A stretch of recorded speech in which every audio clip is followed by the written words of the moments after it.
நம்ம ஜெபம் பண்றதை விட அதிகமா ஆண்டவர் வந்து நமக்கு பதில் கொடுக்கிறார். அதிகமாய் நமக்கு பதில் கொடுக்கிற தேவன். God is over answering our prayers. சரியா? ஓகே, இதுல வந்து ஒரு 8 பாயிண்ட் இருக்குது என்கிட்ட. 8-9 பாயிண்ட்ஸ் என்கிட்ட இருக்குது. ஃபாஸ்டா சொல்றேன். ஃபர்ஸ்ட் பாயிண்ட் வந்து Solomon's prayer. Solomon, he prayed for wisdom and knowledge. Solomon வந்து எதுக்காக ஜெபம் பண்ணாரு? ஞானத்திற்காக. எனக்கு ஞானம் வேணும், எனக்கு ஞானத்தையும் புத்தியையும் தாரும் அப்படின்னு சொல்லி அவர் ஜெபம் பண்றாரு. அப்ப ஆண்டவர் அவருக்கு என்னெல்லாம் கொடுத்தாரு அப்படின்றதுதான் நமக்கு God is over answering our prayers. So Solomon prayed for wisdom and knowledge. அப்போ God என்ன செய்தார்? அவருக்கு இன்னும் அதிகமா கொடுத்தார் இல்லையா? So read 1 Kings chapter 3 verse 9. 1 ராஜாக்கள் 3ஆம் அதிகாரம் 9ஆம் வசனம். 1 ராஜாக்கள் 3:9.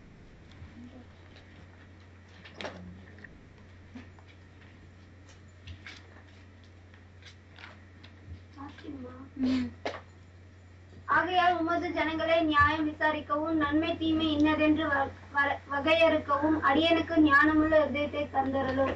ஏராளமாய் இருக்கிற இந்த உமது ஜனங்களை நியாயம் விசாரிக்க யாராலே ஆகும் என்றான். ஓ, அப்படி வந்து எனக்கு ஞானத்தை கொடு ஆண்டவரே, அந்த ஜனங்களை விசாரிக்கணும்னு சொல்றான். ஆண்டவர் அவருக்கு எப்படிப்பட்ட ஞானத்தை கொடுத்தார் அப்படின்றது 13ஆம் வசனத்துல இருக்கு. 13ஆம் வசனம் verse 13.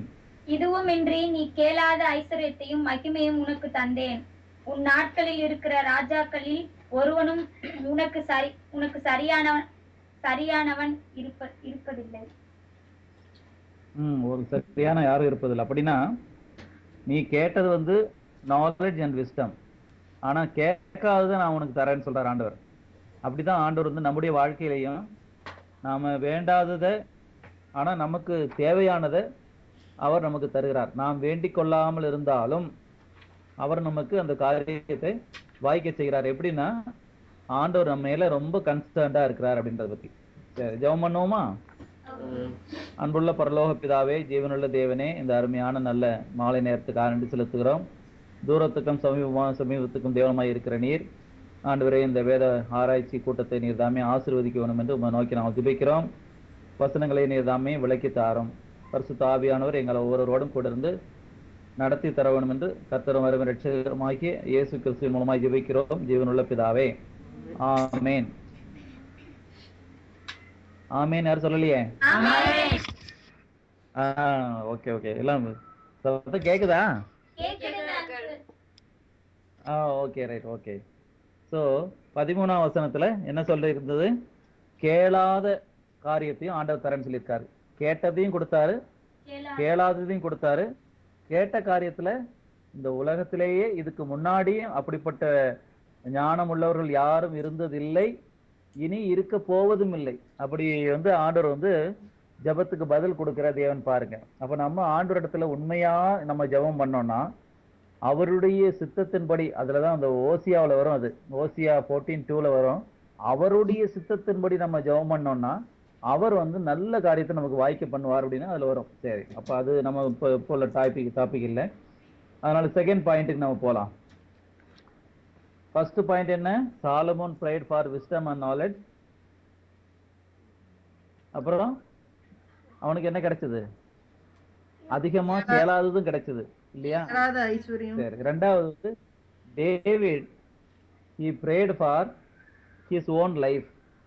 எனக்கு ஆயுசு நாட்களை தாருன்னு சொல்லி ஜெபம் பண்றான். டேவிட் வந்து ஜெபம் பண்றான். அப்ப ஆண்டவர் அவனுக்கு என்ன கொடுத்தாரு அப்படின்றத சாம் 21:7 படிங்க. சங்கீதம் 21:7. ராஜா கர்த்தர் சாம் 21:7. உன்னதமானவருடைய தயவினால் அசைக்கப்படாதிருப்பார். 21:7.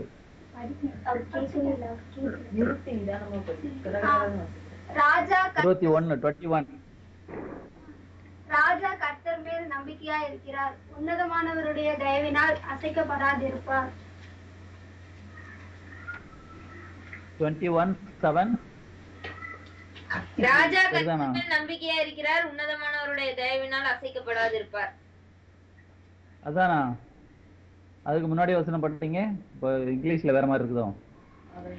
அதுக்கு முன்னாடி வசனம் படிங்க, read it in English, otherwise For the king 21:7.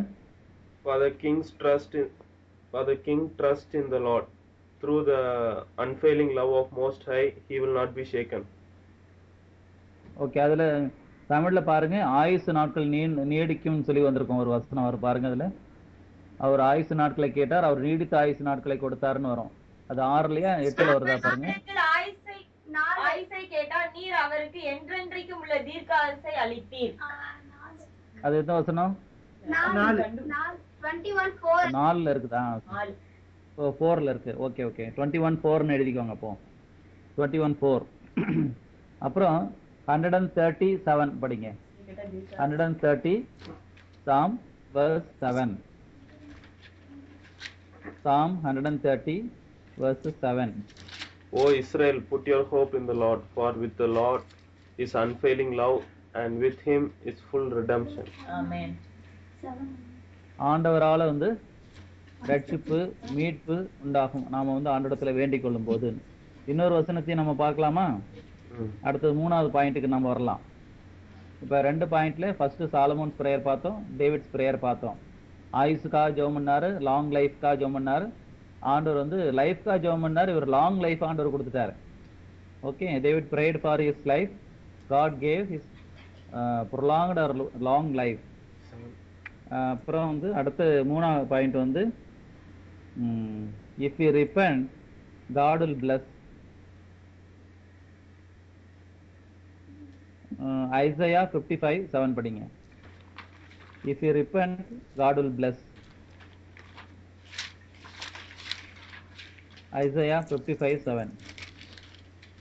துன்மார்க்கன் தன் வழியையும் அக்கிரமக்காரன் தன் நினைவுகளையும் விட்டு கர்த்தரிடத்தில் திரும்ப கடவன், அவர் அவன் மேல் மனதுருகுவார். நம்முடைய தேவனிடத்திற்கே திரும்ப கடவன், அவர் மன்னிக்கிறதற்கு தயை பொருந்திருக்கிறார். ஆமா, பெருத்திருக்கிறார். அப்போ ஆண்டவர் ஆண்டவரிடத்துல நம்ம ஜெபம் பண்ணோம்னா, நம்ம அறிக்கை பண்ணி ஜெபம் பண்ணோம்னா, நம்ம மனம் திரும்புதலோடு ஜெபம் பண்ணோம்னு சொன்னா, ஆண்டவர் ஜெபத்தை கேட்கிறாரு, நம்ம அக்கிரமங்களை எல்லாம் மன்னிக்கிறாரு, கிருபையா இருக்கார், நம்ம மேல அதிக கிருபையா இருக்கிறார். இதுதான் அந்த 3வது பாயிண்டினுடைய ஹெட்டிங். அதுல அது சப் ஹெட்டிங் அதுல 1 2 3 சப் ஹெட்டிங்ஸ் வரும். அதுல சப் ஹெட்டிங்ல ஒண்ணு sick people, they prayed for sick and palsy. அந்த ஒரு பேரலைஸ் ஆன ஒருத்தர் வருவார்ல, ஆண்டவர்கிட்ட வருவார். அவர் அவருடைய சிக்னஸ்க்காக ஜெபம் பண்ணுவார். You can turn to Matthew chapter 9 verse 2. Matthew chapter 9 verse 2ல அந்த இதை பார்க்கலாம், இன்சிடென்ட் பார்க்கலாம். நீங்க படிங்க. அங்கே ஒரு திமிர்வாதக்காரனை அவரிடத்தில் கொண்டு வந்தார்கள். இயேசு அவர்களுடைய விசுவாசத்தை கண்டு திமிர்வாதக்காரனை நோக்கி, மகனே திடன்கொள், உன் பாவங்கள் உனக்கு மன்னிக்கப்பட்டது என்றார். அப்போ இங்க உள்ள இந்த சூழ்நிலையை நம்ம எல்லாம் பாக்குறோம். இப்போ ஆண்டவர் டைரக்டா அவனுடைய தேவையை மட்டும் பார்க்கல. அவனுடைய தேவை என்ன இருந்தது? அந்த பேரலைஸ்ல இருந்து, திமிர்வாதத்திலிருந்து உடனே அவனுக்கு சரியாகணும். அதுதான் அவனுடைய தேவை. ஆண்டவர் கூட்டிட்டு வந்த எல்லாருடைய விசுவாசத்தையும் பார்க்கிறாரு, அங்க உள்ள கிரௌடையும் பார்க்கிறாரு. இதெல்லாம் பார்த்துட்டு அவனுடைய வாழ்க்கையில அதிகமான தேவை என்ன அப்படின்றத பார்க்கிறாரு. அதிகமான தேவை என்ன? அவனுக்கு இப்ப சுகம் கொடுத்தாலும் அவன் நரகத்துக்கு போயிடுவான். அவனுடைய பாவங்கள் மன்னிக்கப்படுறது ரொம்ப முக்கியமானது. அதனால ஆண்டவர் என்ன சொல்றாரு? முதலாவது உன்னுடைய பாவங்கள் மன்னிக்கப்படுவதுன்னு சொல்றாரு. அதன் பிறகு அவனை எழுந்து நட அப்படி சொல்றாரு. அதுக்கப்புறம் அவனுடைய படுக்கையை எடுத்துக்கொண்டு நடந்து போவான். அப்போ அந்த sick man he prayed for his palsy, but God not only cured and healed him, but God has given forgiveness, pardon from all his sins, the redemption, அதான் salvation. அதுதான் ஆண்டவர் கொடுக்கிற அந்த over answering our prayers. he prayed for healing. ஆனா ஆண்டவர் கொடுத்தது அந்த சின்ல இருந்து மட்டும் இல்ல, அவனுடைய சோலுக்கும் ஹீலிங் கொடுத்தாரு. அதுதான் ஆண்டவர் வந்து அதிகமாக கொடுக்கறது. அப்ப நம்மளும் அது ஜெபம் பண்ணும்போது ஆண்டவர் தான் நமக்கு தருவார். அதுக்கு மேலேயும் தருவார் நமக்கு. சரி, அடுத்த பாயிண்ட் போலாமா? அடுத்தது 4th பாயிண்ட்ல வரும். 3rd பாயிண்ட்ல அந்த ஹெட்டிங்ல வருது.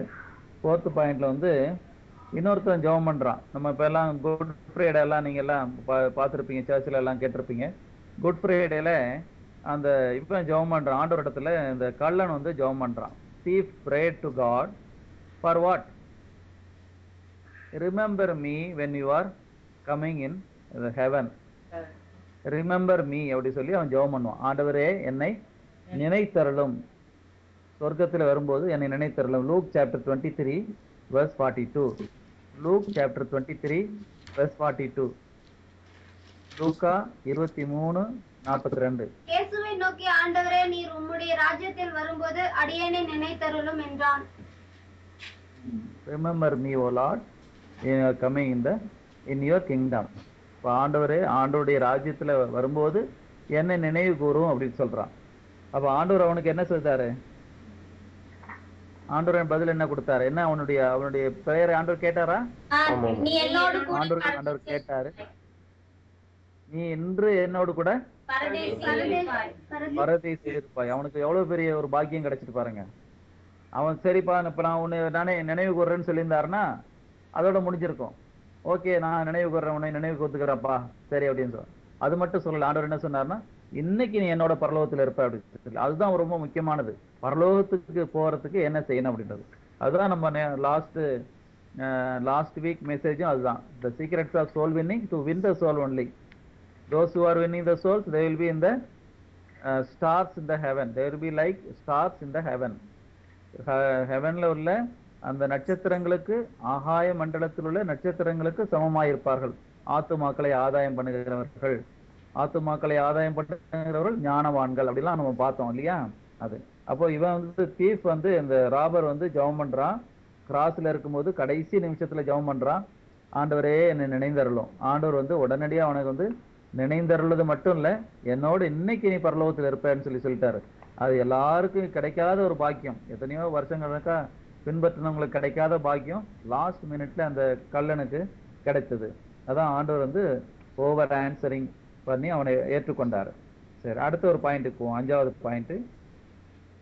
வேற ஒருத்தன் இந்த ஆக்ஸ் சாப்டர்லாம் படிக்கும்போது வேற ஒருத்தன் அங்கே அந்த வாட் இஸ் தட் சுந்தர் பில்டிங்னா, சுந்தரம் வந்து ஹிந்தியில வரும். பியூட்டிஃபுல் டோர்ன்னு சொல்லி ஒரு இடம் இருக்குது அந்த இதுல, ஜெருசலேம் டெம்பிள்ல. அது என்ன இப்போ தமிழ்ல என்ன போட்டிருக்கு? பியூட்டிஃபுல் டெம்பிள்னு, பியூட்டிஃபுல் டோர்னு அது வரும். அதுல என்ன மண்டபம், அழகான மண்டபமா என்ன? நீங்க அதை படிங்க. அந்த ஆக்ட் சாப்டர் 3 verse 2 and 3 படிங்க. Act chapter 3 verses 2 and 3. அப்பொழுது தன் தாயின் வயிற்றிலிருந்து சப்பானியாய் பிறந்த ஒரு மனுஷனை சுமந்து கொண்டு வந்தார்கள். தேவாலயத்திலே பிரவேசிப்பவர்களின் மத்தியில் பிச்சை கேட்கும்படி நாடோறும் அவனை அலங்கார வாசல் என்னப்பட்ட தேவாலய வாசலண்டையிலே வைப்பார்கள். அதான் அந்த அலங்கார வாசல் தான் அந்த பியூட்டிஃபுல் அந்த மண்டபம். அந்த மண்டபத்துல அந்த அலங்கார வாசல் இடத்துலதான் எப்பவும் உட்காந்துட்டே இருப்பான். அப்படியே அவன் பிறவியிலேயே சப்பானி, ஃப்ரம் த பர்த், ஜனம்சே. அப்போ பிறவியிலேயே குருடன், அந்த சப்பானியா இருந்தவன், பேரலைஸ்டா இருந்தவன், கிரிப்பிள்டா இருந்தவன், அவன் நடக்கவே முடியாது. அப்படி இருந்த ஒருத்தனுக்கு ஆண்டவர் வந்து எப்படி வந்து தன்னுடைய சீஷர்கள் மூலமா சுகத்தை கொடுக்கிறார். அவன் பாக்குறான். எதுக்காக பாக்குறான்? அந்த யோவான் இடத்துலயும் பேதர் இடத்துலயும் என்ன எதிர்பார்க்கறான்? ஏதாவது பணம் கிடைக்குமான்னு எதிர்பார்க்கறான். பிச்சை கேட்கறான், ஏதாவது கொடுங்க அப்படின்னு சொல்லி கேட்கறான். அவங்க என்ன சொல்றாங்க? என் இடத்துல பொண்ணும் இல்லை, வெள்ளியும் இல்லை, என்ன எங்க இடத்துல இருக்கு? நசரேயனாகிய இயேசு கிறிஸ்துவ நாமத்தினாலே நீ எழுந்து நடன்னு சொல்லி சொல்றாங்க. அப்ப அவனுடைய கால்களும் கரடுகளும் உடனே பலன் அடைந்து அவன் எழுந்து நின்று நடந்து குதித்து அப்புறம் தேவாலயத்துக்குள்ள பிரவேசித்தான் போட்டிருக்கான். அப்ப அவனுடைய எல்லா விதமான காரியங்களும் ஆண்டவருடைய மகிமைக்காக நடக்குது. அப்ப அவன் பிச்சை தான் கேட்டான். பிச்சை கேட்டப்போ அவனுக்கு என்ன கிடைத்தது? அவனுக்கு இதை விட எல்லா பொக்கிஷத்தை விட மேலான பொக்கிஷமாகி பிறவியிலிருந்து சப்பானியா இருந்தவன் நல்ல சுகம் பெற்று அங்கே தேவ ஆலயத்துக்குள்ள போய் ஆண்டவரை ஆராதனை பண்றதுக்கு அளவுக்கு ஆண்டவர் வந்து அவனுக்கு அதிகமான பாக்கியத்தை கொடுத்துட்டார். சரி, அடுத்த பாயிண்ட்டுக்கு போலாமா? Point number 6. பாயிண்ட் நம்பர் 6ல இன்னும் ரொம்ப முக்கியமான ஒரு பாயிண்ட் வருது, அதுவும் ஆக்ட் சாப்டர் தான் வருது. கொர்னலியோஸ் அப்படின்ற ஒரு மனுஷனை பத்தி நீங்க தெரிஞ்சிருப்பீங்க. கொர்னேலியோ அப்படின்ற ஒரு மனுஷன். இந்த கொர்னலியோன்னு சொல்றவன் இஸ் நாட் எ கிறிஸ்டியன். அவன் வந்து ஹி வாஸ் எ ஜென்டைல், அந்நிய மதத்துல உள்ள அந்நிய ஜாதியில உள்ள ஒரு அதிகாரி. அந்த அதிகாரியினுடைய வீட்டுல அவன் வந்து ரெகுலரா ஜெபம் பண்ணிட்டே இருப்பான். அந்த ஜெபம் பண்ற வேலையில அவனுக்கு ஒரு பெரிய தரிசனம் ஏற்படுது. அந்த தரிசனத்துல சொல்லி பேதுருவை போய் கூட்டிட்டு வர சொல்றாங்க. அப்ப பேதுரு கூட்டிட்டு வந்தப்போ இவன் செய்து பிரேயர் பண்ணிட்டு இருந்த நேரத்துல இவனுக்கு கிடைத்த தரிசனம் அழைத்தது அந்த சுவிசேஷத்தை பிரசங்கிக்கிறதுக்காக உனக்கு சொல்லப்படும் சொல்லி நீ போய் பேதுருவை வந்து அழைப்பி அப்படி சொல்லி சொன்னோன்னு இவன் ஆட்களை அனுப்பி பேதுருவை போய் கூட்டு வருவான். பேதுரு வந்த உடனே அவருக்கு சுவிசேஷத்தை அறிவிப்பார். இவன் சுவிசேஷத்தை கேட்கறதுக்கு தான் பேதுரு வந்து வர வைக்கிறான். ஆனா ஆண்டவர் அவனுக்கு என்ன ஆசீர்வாதம் கொடுத்தா தெரியுமா? அதை படிக்கலாமா? முதல்ல அது படிக்கணும்னா அது வந்து acts chapter 10 verse 22. Acts chapter 10 verse 22. அதற்கு அவர்கள் நீதிமானும் தேவனுக்கு பயப்படுகிறவரும் யூத ஜனங்கள் எல்லாராலும் நல்லவர் என்று சாட்சி பெற்றவருமாகிய கொர்னேலேயு என்னும் 100க்கு அதிபதி உம்மை தம்முடைய வீட்டுக்கு அழைப்பித்து உம்மால் சொல்லப்படும் வார்த்தைகளை கேட்கும்படி பரிசுத்த தூதனாலே தேவத்தனமாய் கட்டளை பெற்றார் என்றார்கள். சரி, அப்போ ஜபத்துல இருக்கும்போது இவனுக்கு இந்த ரெவலேஷன் கிடைக்குது. இந்த ரெவலேஷன் கிடைச்ச உடனே ஆள் அனுப்பி பேதுரு இடத்துல போய் சொல்றான். பேதுரு இடத்துல ஆட்கள் எல்லாம் போய் சொல்றாங்க. அப்போ என்ன நடந்த இந்த சம்பவம் அதனுடைய இந்த படிச்சு பாத்தீங்கன்னா அதனுடைய முழு விவரம் தெரியும். அப்போ அவங்க வீட்டுல வந்து நிறைய பேர் எல்லாரையும் கூப்பிட்டு வச்சு அந்த பேதுரு வந்து சுவிசேஷத்தை அறிவிக்கிறதுக்கு அவன் ஒரு முக்கியமான ஒரு வாய்க்காலா இருக்கிறான். அதுக்கப்புறம் நடந்தது என்ன? 44 படிங்க, 44 to 46. 44 to 46 படிங்க. பேசிக் கொண்டிருக்கையில் வசனத்தை கேட்டவர்கள் யாவர் மேலும் பரிசுத்த ஆவியானவர் இறங்கினார். அவர்கள் பல பாஷைகளை பேசுகிறதையும் தேவனை புகழ்கிறதையும் பேதுருவோடே கூட வந்திருந்த விருத்த சேதனம் உள்ள விசுவாசிகள் கேட்கும்போது பரிசுத்தாவின் வரம் புறஜாதிகள் மேலும் பொழிந்தருளப்பட்டதை குறித்து பிரமித்தார்கள். அப்போ சுவிசேஷத்தை கேட்கும்படியா அவன் வந்து ஜெபம் பண்ணி அவர்களை வரவழைத்திருந்தான். அங்க ஆண்டவர் வந்து வானத்தை திறந்து பரிசுத்த ஆவியானவரை கொடுத்து அந்த ஆண்டவருடைய அந்த அந்நிய பாஷைகளை பேசுகிற வரங்களை அவருக்கு கொடுக்கிறாருங்க. அப்போ அதுக்கு ஆண்டவர் வந்து ஜெபம் பண்ணும்போது ஆண்டவர் கொடுத்த ஓவர் ஆன்சர், இவன் கேட்டதுக்கு மேல ஆண்டவர் வந்து அதிகமாக இந்த சுவிசேஷத்தை கேட்கணும்னு வாஞ்சியான்னு கேட்டதுக்கோ அவனுக்கு அதிகமான ஆண்டவர் பதில் கொடுத்து அவனுக்கு வந்து ஒரு ஹிஸ்டாரிக்கலா ஆண்டோடைய பரிசுத்த ஆவியானவரால அந்நிய ஜாதிகளுக்கும் அந்த அபிஷேகம் கிடைக்கும் அப்படின்றத ப்ரூவ் பண்றாங்க இங்க. அப்ப not only for the juice Christians but also for the gentile Christians, அல்லது ஜென்டைலா இருந்து ஆண்டவரை ஏற்றுக்கொள்ள அந்நிய ஜாதிகள் ஆண்டவரை ஏற்றுக்கொள்ளும் போது அவர்களுக்கும் தேவன் அப்படின்றத ப்ரூவ் பண்றாரு இங்க. அவர்களுக்கும் ஆண்டவர் அப்படின்றது ப்ரூவ் பண்றாரு அவருடைய. அது வந்து இதன் மூலமா ஆண்டவர் வந்து over answering his prayer, Cornelius prayer. 7th பாயிண்ட்டுக்கு போலாம். 7th பாயிண்ட் வந்து ரொம்ப ஃபாஸ்டா போறோமோ? இல்ல ஓகே தான். பரவாயில்லையா? ஓகே தானே? சரி. இப்போ 7th point this is about our prayers. நாம ஜெபம் பண்றோம் இல்லையா? இப்போ நான் எப்படி ஜெபம் பண்ணேன் அப்படின்னா 1978 ஆகஸ்ட் 15, 16 அந்த டைம்ல நான் ஜெபம் பண்றேன். என்னத்துக்கு ஜெபம் பண்றேன்னா மனம் திரும்புதலுக்காக ஜெபம் பண்றேன். என்னுடைய வாஞ்சை என்னன்னா நான் எப்படியாவது ஒரு சத்தியமுள்ள தேவனை நான் கண்டுபிடிக்கணும். I want to know the true God. அந்த ட்ரூ காட் வந்து என்னுடைய மனசுல உள்ள பாவங்கள் எல்லாம் மாத்தணும். என்னுடைய மனதில் உள்ள அந்த எம்டினஸ் வேக்யூம் பிளேஸை மாத்தி மனசுல ஒரு நிம்மதி தரணும். எனக்கு ஒரு மனசுல பீஸ் கொடுக்கணும், சாந்தி சமாதானம் கொடுக்கணும் அப்படின்றதுக்காக நான் ஜெபம் பண்ணேன். அப்ப ஆண்டவர் வந்து அவர்கிட்ட ஜெபம் பண்ணி அந்த வேண்டுதல் செய்யும் போது என்னுடைய பாவங்கள் அக்கிரமங்கள் எல்லாம் மட்டும் மன்னிக்கல, சாந்தி சமாதானமும் கொடுத்தாரு. அதோடு கூட ஆண்டவர் என்ன செய்தார்? அவருடைய அந்த ரட்சிப்பையும் கொடுத்தார். மீட்பு, ரட்சிப்பு, சாந்தி, சமாதானம், அப்புறம் அந்த உண்மையான தேவனை கண்டுகொள்ளுகிற அந்த காரியம் அதை ஆண்டவர் கொடுத்தார். அது மட்டும் இல்ல, அதுக்கப்புறம் நல்ல குடும்பத்தையும் கொடுத்தார். இதெல்லாம் சீக்வன்சஸ். 78ல அப்படி வந்து ஆண்டவரை ஏற்றுக்கொண்டு இப்படியே வந்துட்டு இருக்கும்போது, அந்த ஆண்டவருக்குள்ள நம்ம நடந்து வந்து கொண்டே இருக்கும்போது ஆண்டவர் நம்முடைய எல்லா தேவைகளையும் சந்திக்கிறார். நம்முடைய அந்த அடுத்தது நம்ம வந்து பேச்சுலரா இருக்கோம், அடுத்தது அந்த ஃபேமிலி பார்ட்டுக்கு வரும்போது அதையும் ஆண்டவர் வந்து சந்திக்கிறார். அந்த குடும்பத்தை எப்படி தேர்ந்தெடுக்கணும் அப்படின்றதையும் ஆண்டவர் சந்தித்து சரியான நல்ல குடும்பத்தை ஆண்டவர் வந்து எனக்கு கொடுத்தார். இப்போ நல்ல மனைவியை கொடுத்தார், நல்ல பிள்ளைகளை கொடுத்தாரு. பிள்ளைகள் வந்து அங்கங்கே சாட்சியா இருக்கிறாங்க, பல இடங்கள்ல சாட்சியா இருக்காங்க. அந்த முதல்ல வந்து ஃபர்ஸ்ட் சன் அப்போ உங்க மத்தியிலே இருக்காங்க, ஜான் இருக்கிறான்.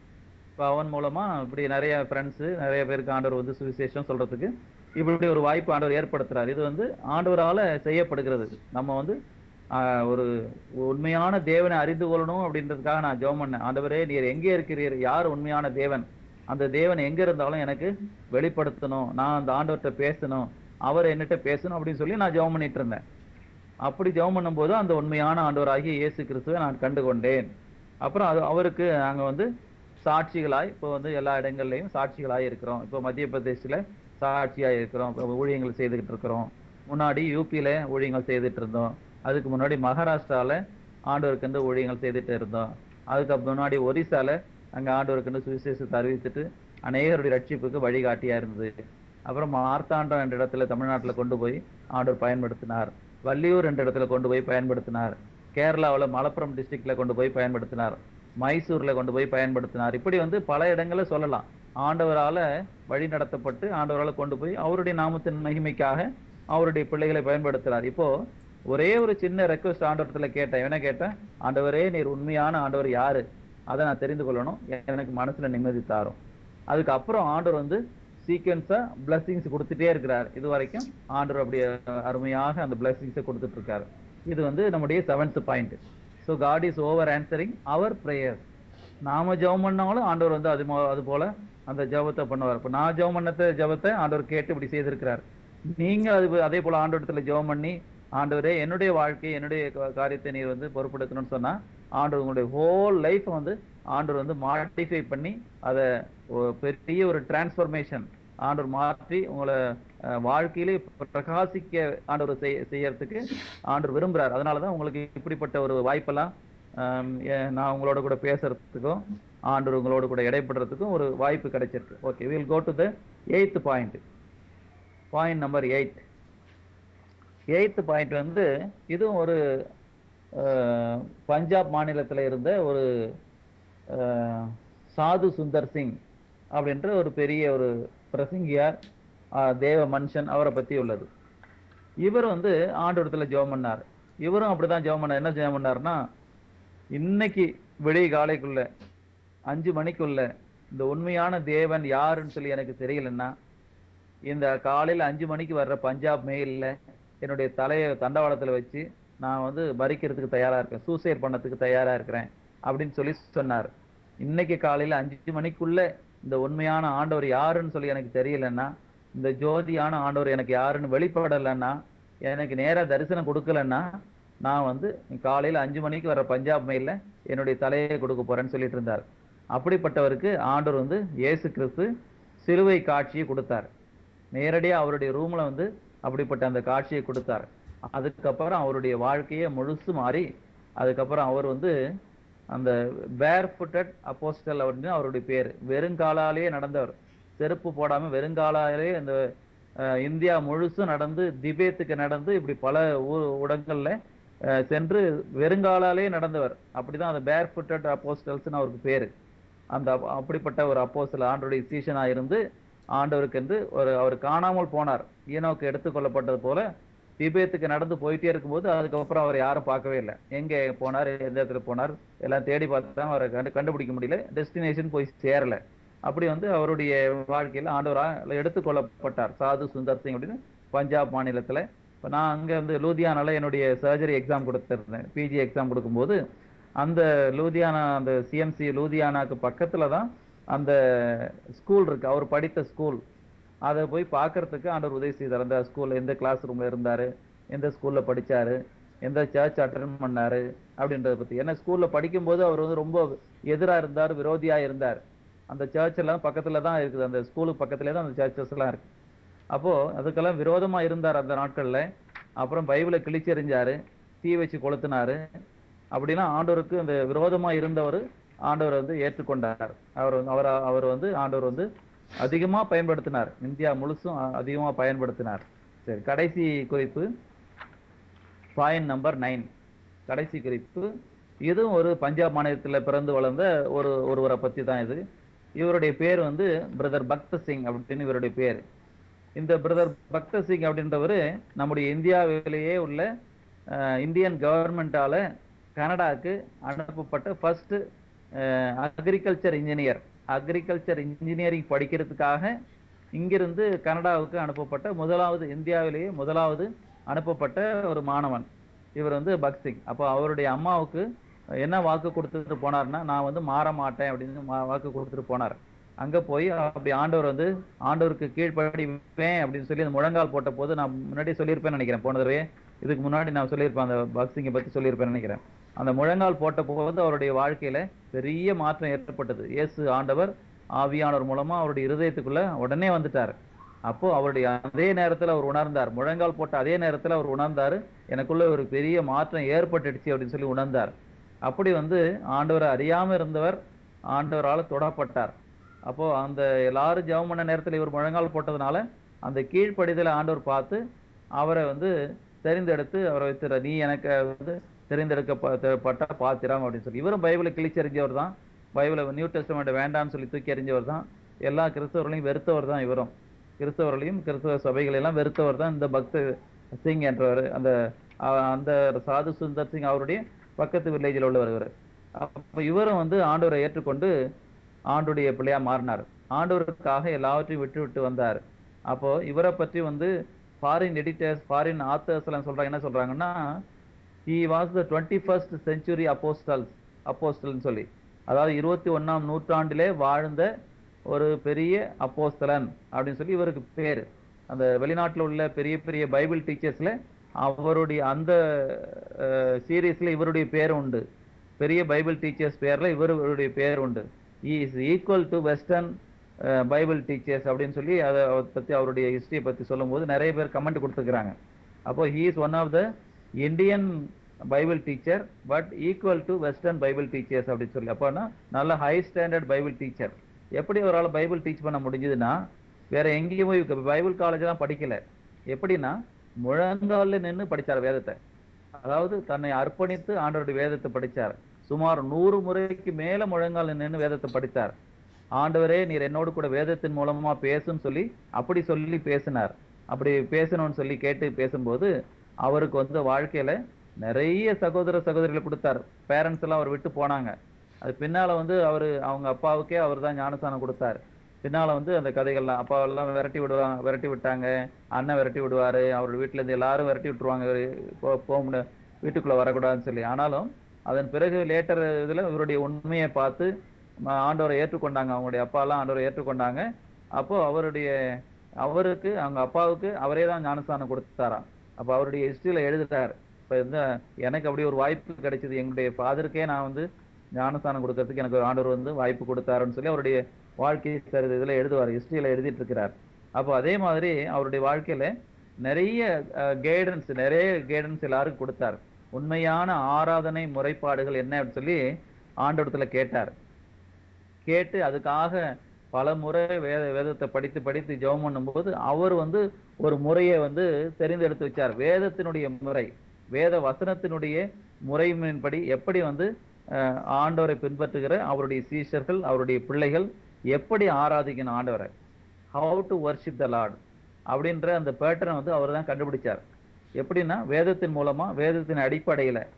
மற்ற இடங்கள்ல எப்படின்னா சாதாரணமான முறையில எப்படி வேணாலும் நம்ம ஆராதிக்கலாம், ஒரு பாட்டு பாடலாம், ஒரு பைபிள் வசனம் வாசிக்கலாம், அப்புறம் நம்ம வந்து பிரைஸ் அண்ட் வர்ஷிப் சொல்லலாம் அப்படின்னு சொல்லி இருக்கு. வேதத்தின் அடிப்படையில, வேதத்தின் ஆதாரத்துல, வேத வசனத்தில் உள்ள சொல்லதுபடியே எப்படி நடக்கிறது அப்படின்றத இவர் தான் அதை கண்டுபிடித்து ஒரு ஆராதனை முறைமையில உண்டு பண்ணி வச்சிருக்கிறாரு. அந்த முறைமையின்படிதான் எங்களுடைய வீட்டிலேயும் அந்த ஆராதனை நடத்துறோம். மார்த்தாண்டத்துல இப்ப இருக்கிற வீட்டுல, எங்க வீட்டுல அந்த ஆராதனை நடந்துட்டு இருக்கு. பல இடங்கள்ல இந்த ஆராதனை முறைமையில தொடங்கி இருக்கிறோம். அது லலித்பூர்லயும் அப்படி வந்து, லலித்பூர்னா யூபியில இருக்குது. அங்க இருக்கும்போது இந்த ஆராதனை முறைமையை தொடங்கி இருந்தோம். இப்ப இங்கேயும் வந்து 2 இடத்துல இந்த ஆராதனை முறையை தொடங்கி நடத்துறதுக்கு முயற்சி பண்ணி அதுக்காக ஜெபம் பண்ணிட்டு இருக்கோம். ஏன்னா இது வேத வசனத்தின்படி, வேத ஆதாரத்தின்படி ஒழுங்கான ஒரு காரியம் அப்படின்னு சொல்லி. அப்ப ஆண்டவரிடத்துல ஜெபம் பண்ணும் போது ஆண்டவர் வந்து பல காரியங்களை வெளிப்படுத்துறவரா இருக்கிறார். இந்த பிரதர் பக்த சிங் அப்படின்றவரு ஆண்டவரை அறிந்து கொள்றதுக்காக முழங்கால் போட்டாரு. அவருக்கு நிறைய சகோதர சகோதரிகளை ஆண்டவர் கொடுத்தாரு, நிறைய சர்ச்சஸ் கொடுத்தாரு.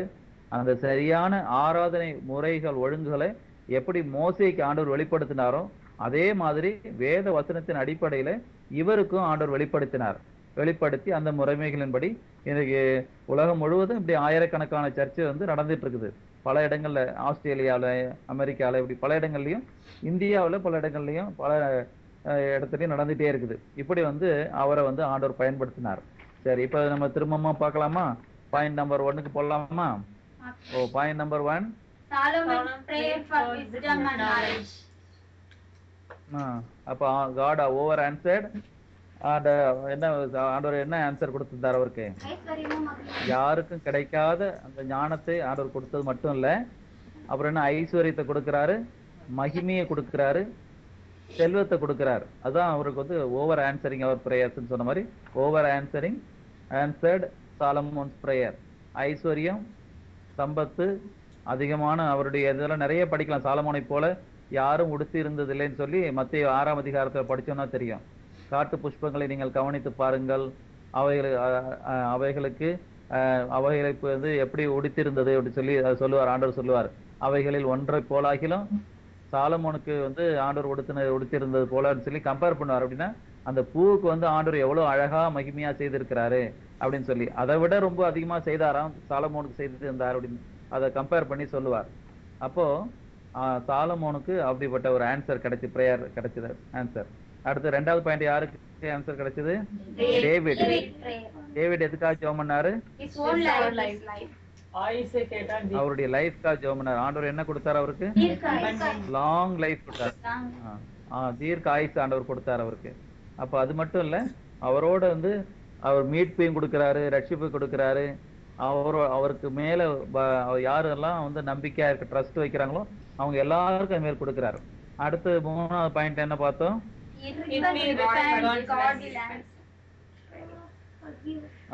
அப்போ யாரெல்லாம் வந்து ரிப்பெண்ட் பண்றாங்களோ அவர்களுக்கு ஒரு பெரிய பிளஸிங்கும் கொடுக்கிறாரு. அந்த சீரீஸ்ல முதலாவது பெற்றுக்கொண்டது இந்த sick man. He prayed for his palsy. அந்த பேரலைசிஸ்க்காக ஜெபம் பண்ணுவான். அவனுக்கு என்ன கிடைச்சிருக்கும்? forgiveness from his sins. அப்போ அவன் இதுக்காக ஜெபம் பண்ணுவான், அந்த சுகத்துக்காக ஜெபம் பண்ணுவான். சுகமும் அவனுக்கு கிடைக்குது, அதோட சேர்த்து அவனுக்கு forgiveness கிடைச்சிருது, பாவ மன்னிப்பும் அவனுக்கு கிடைச்சிருது. அந்த காரியம். அடுத்தது அந்த சிறுவையில் இருந்த thief prayed for his for he should be remembered when Jesus come into the and the kingdom, in his kingdom. தேவனுடைய ராஜ்யத்துல வரும்போது என்னை நினைவு கூர்ந்தாருன்னு சொல்லி ஜெபம் பண்றான், என்னை நினைவு கூர்ந்தாருன்னு. அப்ப ஆண்டவர் வந்து நினைவு கூர்றது மட்டும் இல்ல, அவனை என்ன செய்தாரு? இன்றைக்கு என்னோடு கூட பரதேசில் இருப்பாயின்னு சொல்லிடுறாரு. சரி, அடுத்தது 3வது, அதுல 5வது பாயிண்ட், அந்த crippled beggar. He prayed for his healing. He prayed for his the day to day பைசா வேணும் அப்படின்னு அவங்க அதுக்காக ஜெபம் பண்றான், அதுக்காக கேட்கறான். அவன் அதுக்காக எதாவது கிடைக்குமான்னு சொல்லி அவங்கள பாக்குறான், அந்த யோவானையும் பேதுருவையும் பாக்குறான், ஏதாவது பிச்சை கிடைக்குமான்னு. ஆனா ஆண்டவர் வந்து அவருடைய சீஷர்கள் மூலமா அவருடைய நல்ல சுகத்தையும் கொடுத்துடுறாரு. அந்த சுகம் கிடைத்த உடனே அவன் என்ன செய்யறான்? அவன் குதித்து நின்று நடந்து அப்புறம் அங்க தேவ ஆலயத்துக்குள்ள போய் ஆண்டவர் ஆராதனை பண்றான். அப்ப ஆண்டவரை முழுமையா தெரிந்து கொண்டு ஆண்டவருடைய நாமத்து மகிமைக்காக வாழ்றதுக்கு ஆண்டவர் வந்து அவனை தெரிந்தெடுத்து வைக்கிறார். அந்த ஒரு பெரிய மகிமை அவனுக்கு கிடைக்குது. அடுத்தது 6வது பாயிண்ட், கொர்னேலியஸ் சுவிசேஷத்தை ஜெபம் பண்ணும்போது அவனுக்கு வந்து சுவிசேஷத்தை கேட்கறதுக்காக பேதுருவை போய் கூட்டிட்டு வா அப்படின்னு சொல்றாரு.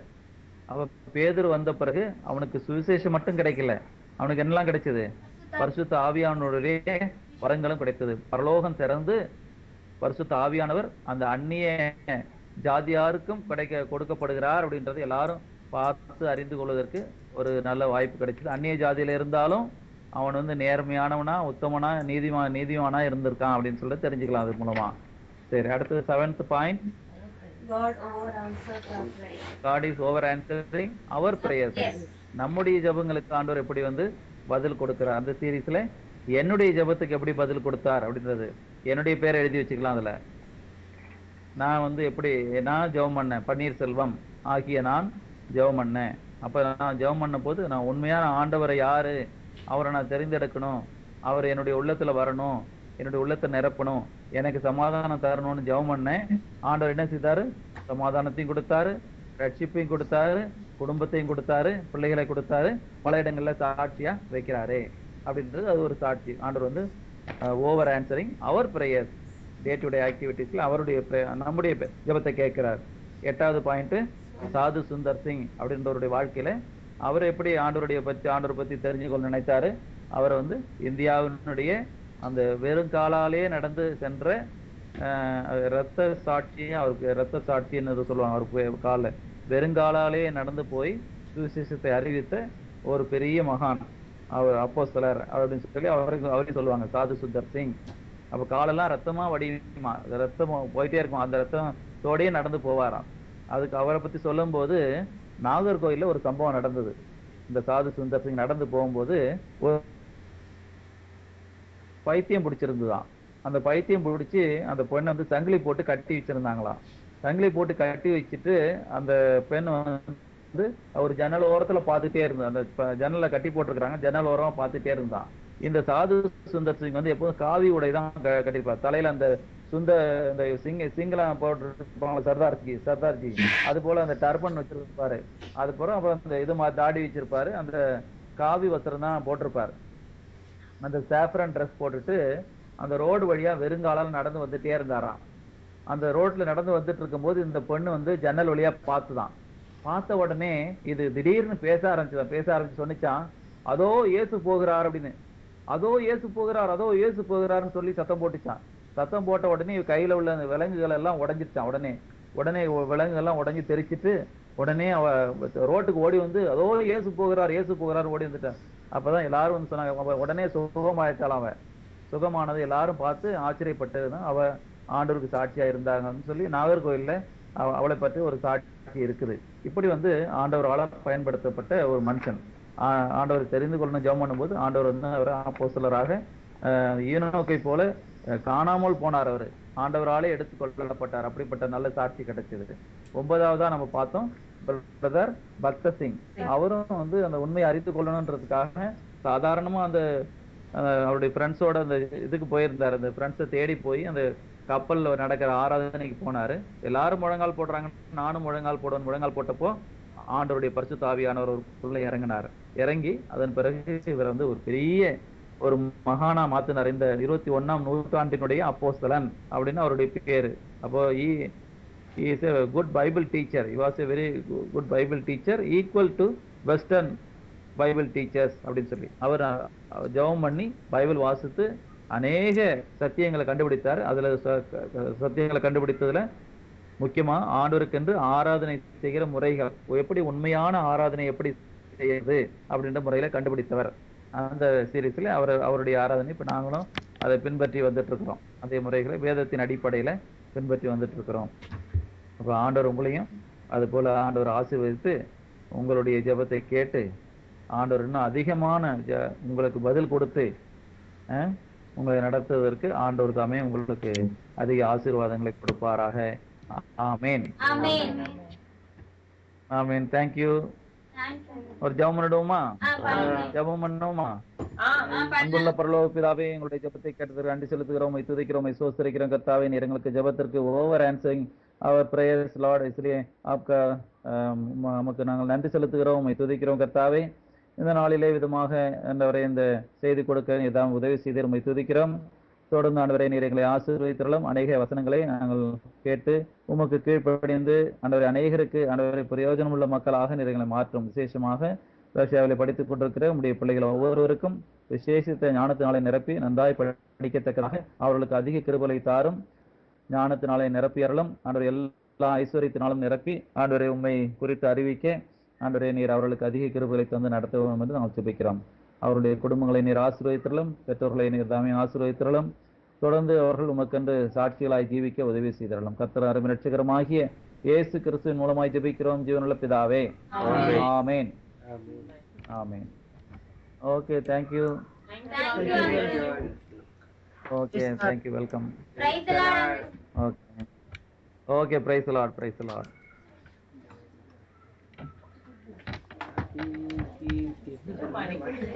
இதுவா